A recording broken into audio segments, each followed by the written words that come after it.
Welcome back to Development Club. Today we continue with part one of Most Things a Bad Kid, using a strength-based perspective to better understand them. Chapter 5 is developmental considerations. The message behind the misbehavior. Appleseed encourages us to read difficult behaviors. I'm stuck at an earlier stage of life and need help moving through it. Give me now what I should have received then. And because some kids never fully attach to a significant adult, such children often view adults more as objects than as human beings. As a result, they tend to feel isolated in a world they regard as treacherous.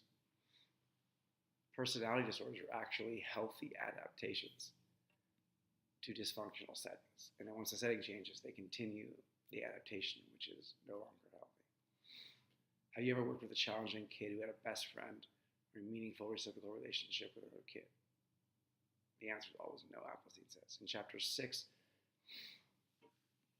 he talks briefly about developmentally informed interventions, which the question here, or what he says is, if a child in a wheelchair entered a school or program and all her classes were on the second floor,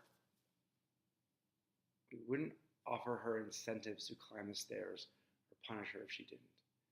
Instead, we'd let her take the elevator, build a ramp, or move her classes to the first floor. In short, we would adjust the setting to meet her needs. A user-friendly environment. Chapter 7 is about interpersonal splitting, and this is great stuff. So splitting is the tendency to split people into two groups: good, bad, direct care staff, supervisors, etc. It is caused by stress and needs to be avoided. 3 things to avoid reduce, or eliminate splitting. Never say or do anything that reinforces the split. So when mom says, "You guys are too punitive," response could be, "I like your mom. I will call her to make sure we are on the same page," versus, "Your mother hasn't returned my calls in 2 weeks. She really doesn't know what's going on." Number 2, employ split reducing self-talk. I'm not as good as I think, and they're not as bad as I think. Stress and other factors are causing me to take sides. Stop it. Find the middle ground, communicate more, and don't be played like a puppet. Stay professional. And 3rd is to organize the environment to hang a no splitting zone sign with accountability.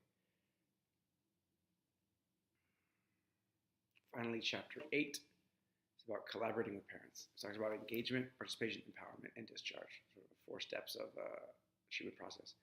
Engagement, their support is enhanced, strengths emphasized, and their negative thinking is reframed. Participation, parents are asked to take a more active role in programming their child's welfare. Empowerment, the therapist said, "I'm not sure what we're going to do. Let's call your parents and see what they think we should do," so that they are decision makers in the process. And then finally, discharge.